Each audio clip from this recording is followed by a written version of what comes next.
With 2024 in the rearview mirror, and with us taking our first steps into 2025, with hope in our hearts and stars in our eyes, at the prospect of all the shiny new toys that we can get our hands on this year, ooh boy, it can be an exciting feeling.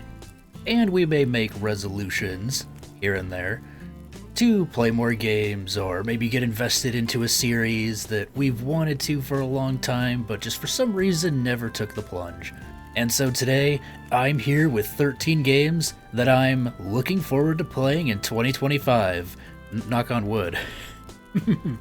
Now, this list will include brand new 2025 releases as well as older releases. It will not be exclusively 2025 releases. Just games I want to play in 2025. Figure that'd be an easier thing to cobble together.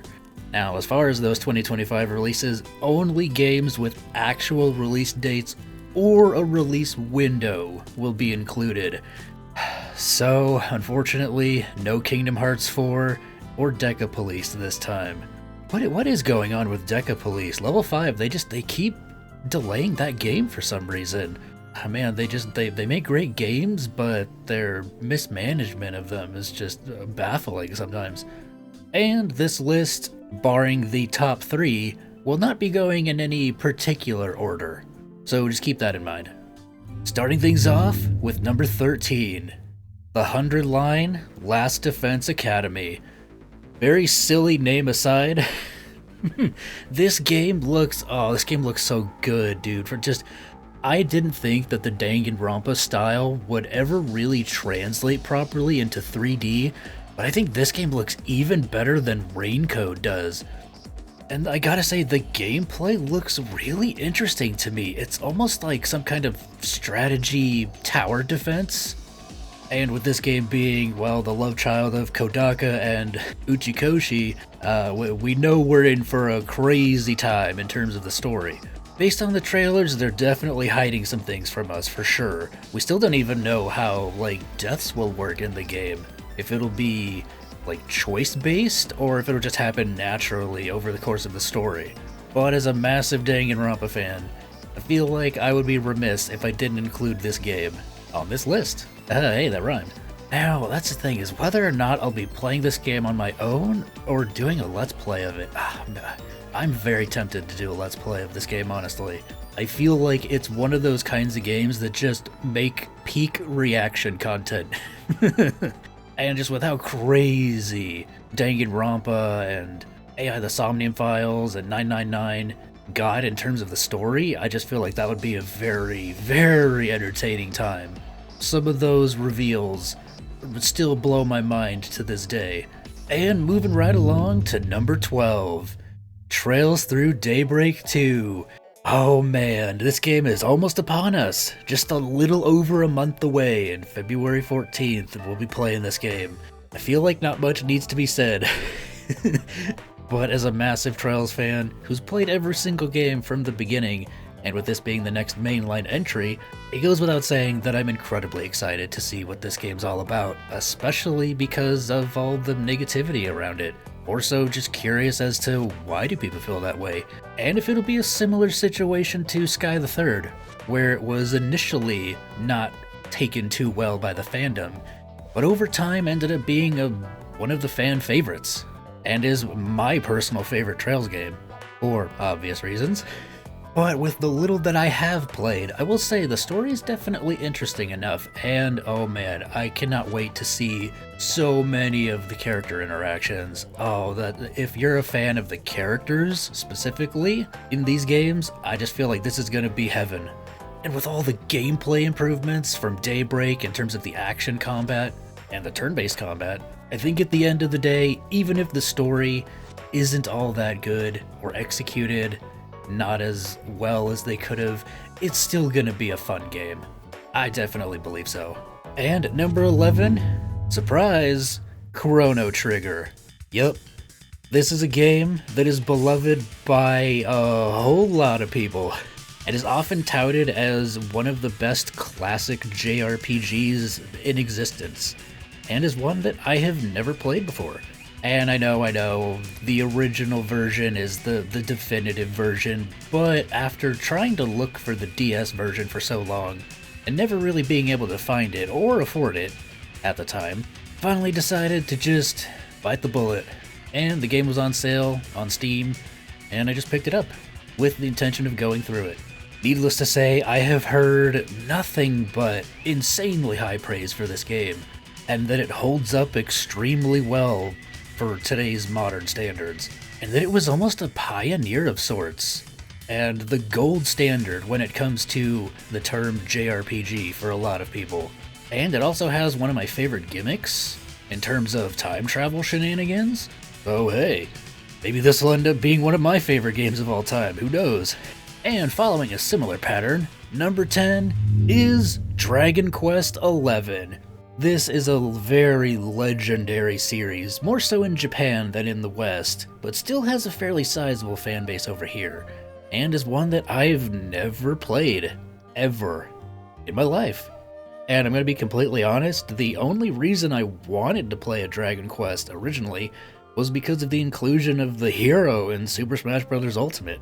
Smash Bros. Is responsible for introducing me to a lot of really good series. So I've kind of learned over the years that if it's good enough for Smash Brothers, it's good enough for me. And I know this is a very, very traditional JRPG, and a very long one, especially 11. But I picked up Echoes of an Elusive Age many years back, and have just been kind of sitting on it. Hopefully this year is the time that I finally dive in and give it a shot. I'm absolutely sure a lot of you Dragon Quest fans out there are probably jumping for joy. Alright, single digit time. Number 9. Continuing my Atelier journey. If you didn't know, I'm currently playing through Atelier Lydian Sewell right now as my first ever Atelier game, and I gotta say, I'm really digging it. Not gonna give away too much of my thoughts, as I'm gonna save that for the review, but as of right now, I'm still kind of up in the air on what I'm going to tackle next after that one. If I'm going to loop back to Atelier Sophie, which is the first game in the Mysterious trilogy, if I'm going to jump over to Atelier Ryza, or if I'm going to wait for Yumiya, which is ultimately the game that got me to give this series a shot in the first place. But the more cozy nature of this series, and with how in-depth the alchemy and just how fun the gameplay system is, absolutely has me excited to see more of the origins of this series and how it's evolved over time, and how it's changed as far as the newer games go. Now, I'm technically breaking my own rules with this next game, but I found it so cool that I wanted to include it anyway. Rules be damned. Screw the rules, I have money. Or in this case, power of authority. My channel, I can do what I want. And at number 8, that game is Star Overdrive. When I first saw this game in that Nintendo Partner Direct, the first thing I thought it was a sequel to Hi-Fi Rush, which is another game that I need to get to at some point. The way you use the keyboard guitar to attack and you ride around on these hoverboards, man, and it's space themed, it's music themed, oh heck yeah, this game just spoke to me. It's like they made this game specifically for me, and it doesn't technically have any kind of a release date yet. Just that it's supposed to come out sometime in 2025, but it looked so cool that I felt like I wanted to mention it, because I don't see anybody talk about it either. But it just has that rule of cool to me, man. It looks just, from the action gameplay, it looks so just smooth and fun, fast and fluid. It's like, if you're a fan of Sonic, you're probably going to be a fan of this game. It looks like it's going to be kind of a similar feel to, like a mix of Sonic and Breath of the Wild, with a little bit of Devil May Cry thrown in there. And next, at number 7, we have... I haven't decided yet. It's Ys, by the way, but as things stand currently, I'm playing through Ys 2. I am literally at the very end of the game. I'm in the final dungeon, probably very close to fighting the final boss and beating the game, and finally moving on. But I haven't ultimately decided, am I going to continue in release order? You know, am I going to go in terms of like a timeline order and jump into Ys 10? Am I going to go in terms of more of a release order and go into Felghana after 2, since I know that's Ys 3, the remake for 3? Or am I going to go and loop back to Origins first? I know that's the final game in the Nepishtim engine, but it also takes place before Ys 1 and 2. As the name suggests, it's more of an origin story, so I feel like with Ys 1 and 2 fresh in my mind, that would probably be a pretty smart thing to do. But ultimately, I'm not sure. Maybe I'll do a poll? Who knows? Either way, yeah, very excited to continue my Ys journey eventually. Hopefully after this video, haha. Cheeky wink. Kevin, insert the cheeky wink here. And at number 6, we have Ender Lilies / Ender Magnolia. This game looks like a mixture between Hollow Knight and Child of Light. And I don't know, there was just something about the atmosphere of specifically Ender Magnolia that really just caught my attention. And then I was told that, oh, there's actually a game before it called Ender Lilies, and that I should check that game out first. And, well, here it is.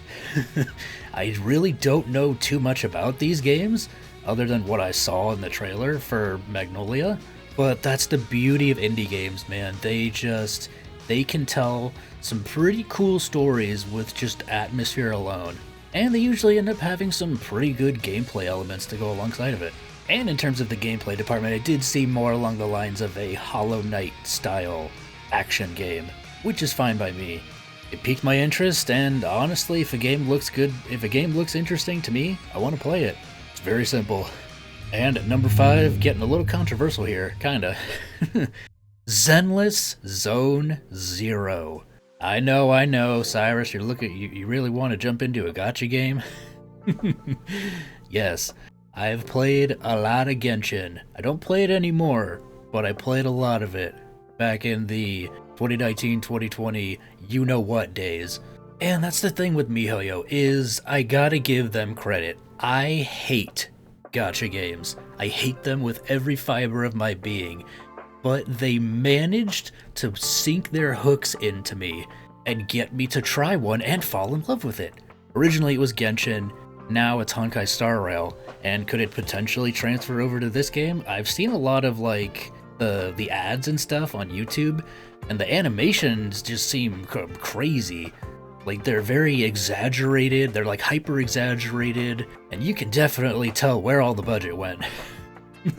It's more of like an evolution of Genshin's action gameplay system that just takes place in a sort of futuristic metropolis kind of place. It seems to be fairly generous in terms of pulls and weapons. I imagine it runs on the exact same systems as both Genshin and Star Rail, just obviously named differently, so I'd probably get the hang of things pretty quickly. And I definitely didn't want to check this game out because of Miyabi, aka Shizuna. There's no evidence of that. None at all. And at number 4, now we're getting close to the top 3, is the Stalker series. Yup, specifically Shadow of Chernobyl, since that is the first one. But ever since I made that 5 games that I have dropped, or / series, the Stalker series was on there as one of them, and I've been mulling it over in my head, and the more I keep thinking about it, I keep looking at the Steam page, I keep looking at Stalker 2 specifically, and I'm like, man, I really want to give this game the old college try again, and see if it'll click with me. Now, I don't necessarily know how long these games are, but if they're fairly short, I mean, hey, it could be somewhat recently that I decided to give this one a shot. As a massive lover of the Fallout series, and just post-apocalyptic stuff in general, this really should be 100% up my alley. Well, we saw what happened with Octopath and Raincode. So, you know, still up in the air, but as far as games that I want to check out this year, it's up there. And before we move into the top 3, which you might be able to guess what they are, based on what I haven't mentioned yet, figured we get into some honorable mentions, Rapid Fire Edition. Starting things off with Final Fantasy VII Remake / Rebirth, whenever that comes to PC. I never played Remake, and well, now that it's on PC, I can. Thanks, Square Enix. But out of all the Final Fantasy games that I have played, which to be fair is not very many, Final Fantasy VII is one of the better ones. And I definitely feel like I would probably fall into that camp of people who would enjoy the remake more than the original. Now, do I think that the remakes will replace the original? No.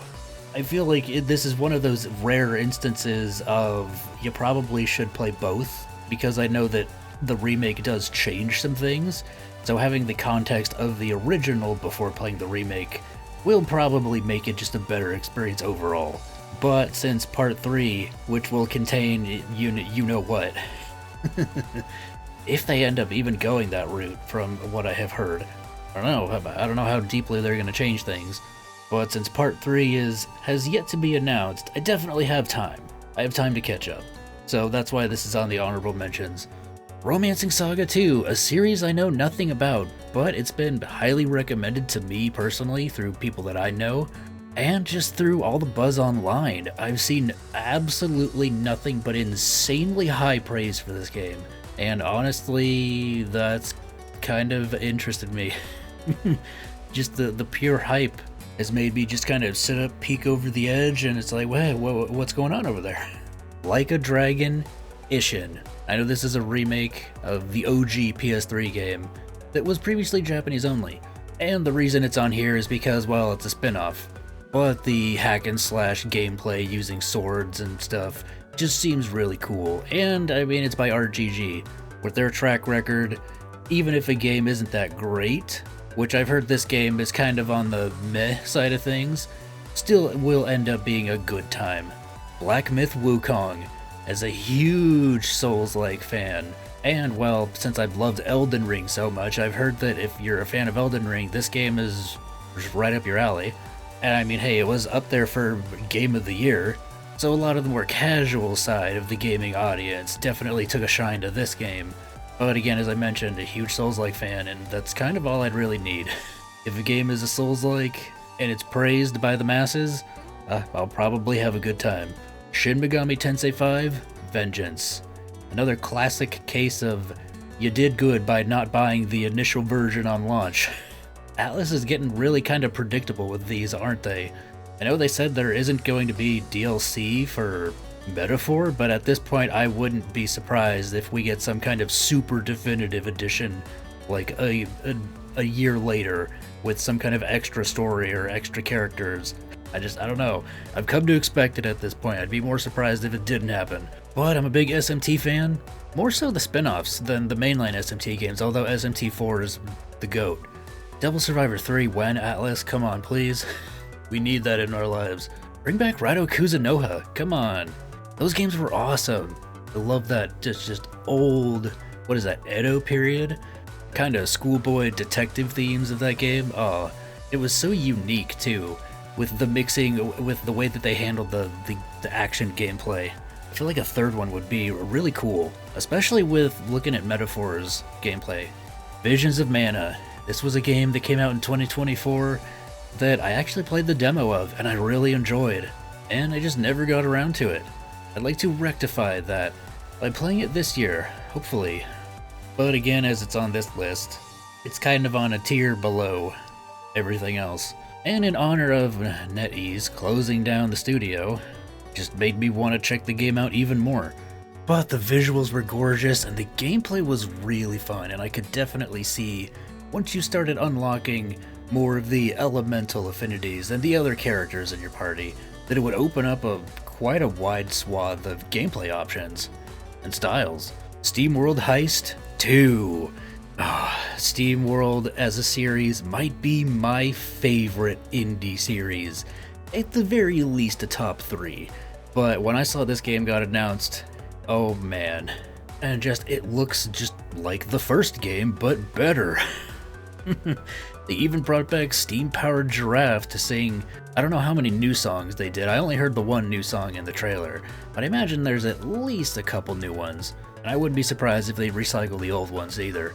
But these games are they're super charming, and they're super fun. I absolutely love my time with the first one, so I know I'm going to at least enjoy my time with this sequel. Grand Blue Fantasy Relink. Never really got into this series, but this game was gifted to me by my friend, and I have played a little bit of it.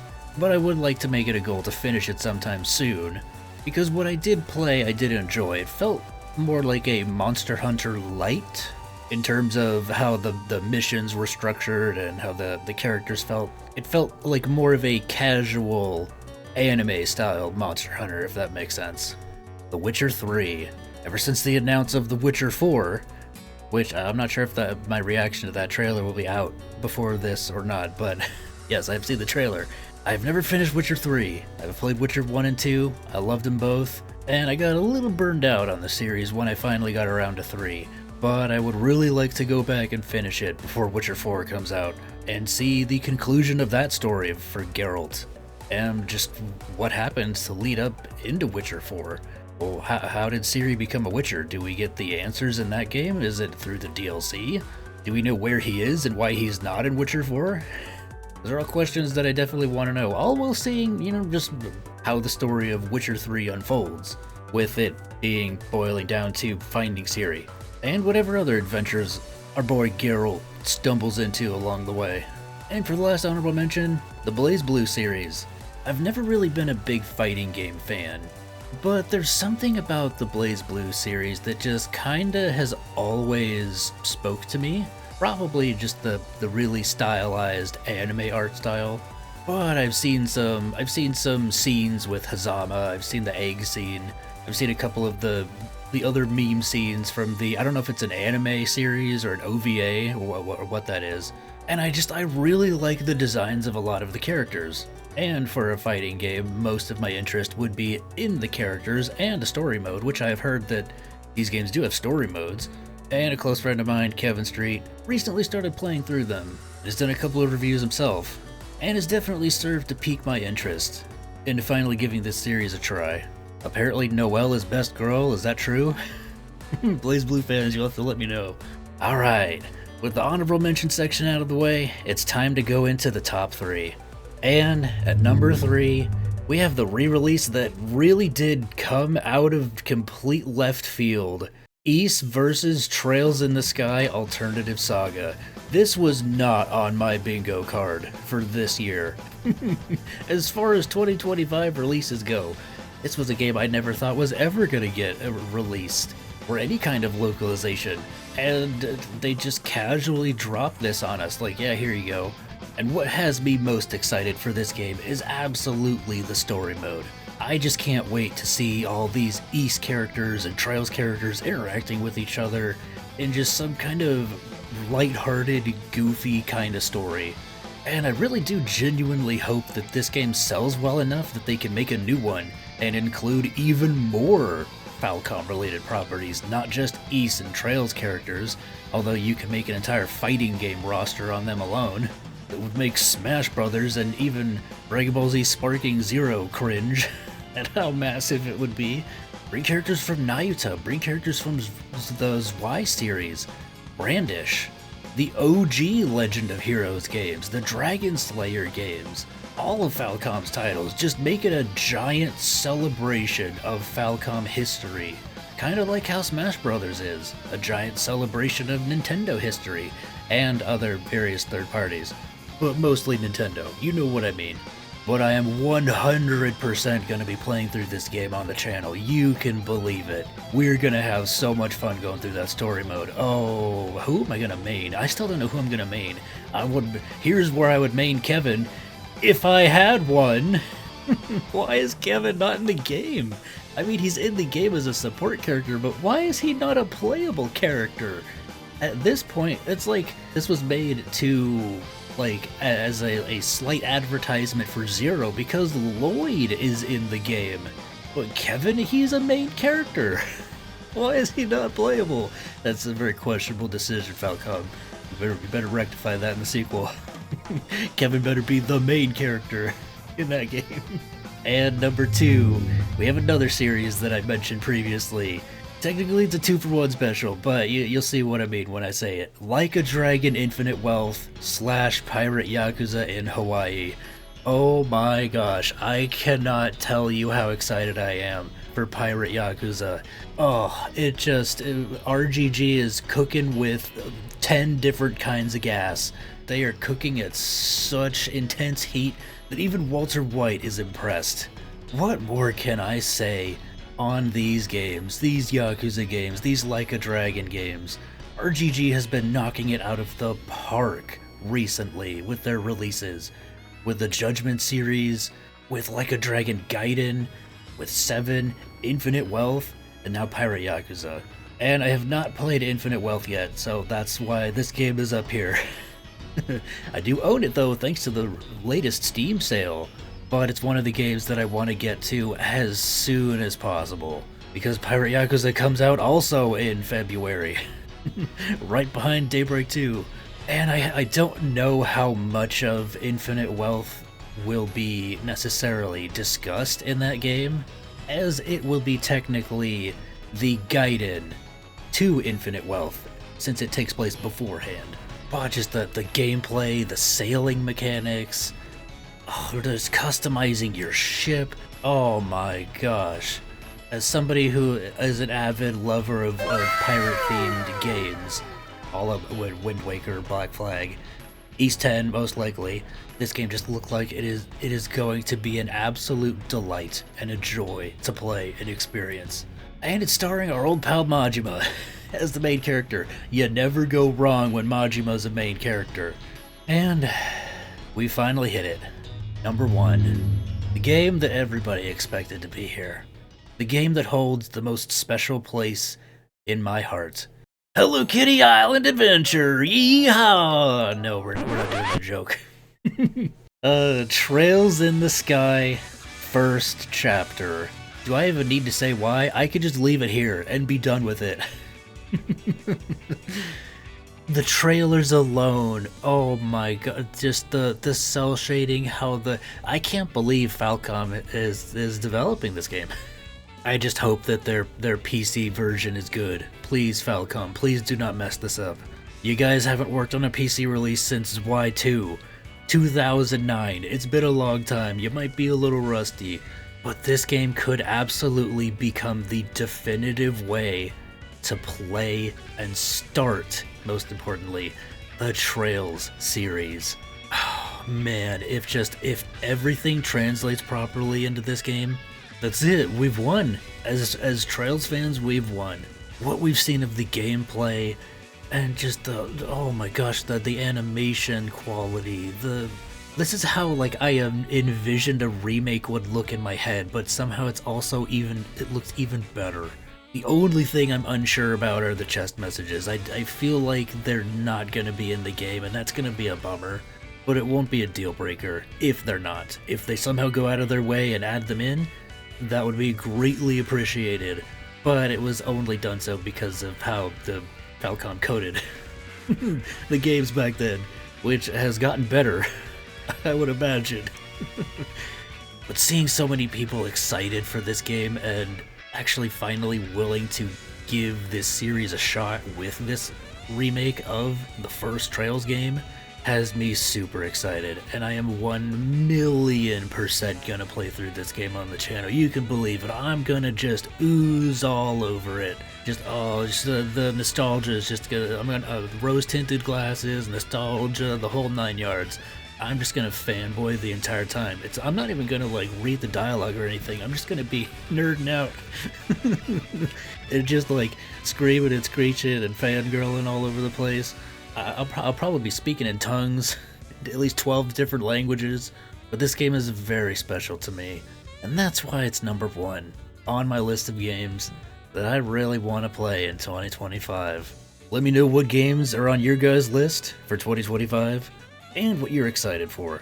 Thank you guys for joining me. Leave a like on this video on your way out if you enjoyed it, subscribe if you haven't already, and a very special thank you to all my channel members and supporters on Patreon. Anybody else wants to support the channel moving forward, you can do so through any of the links below, and get all kinds of cool perks and bonuses that you won't get anywhere else. Take care of yourselves, guys. I'll catch you in the next one. Stay spicy. Alright, what's next?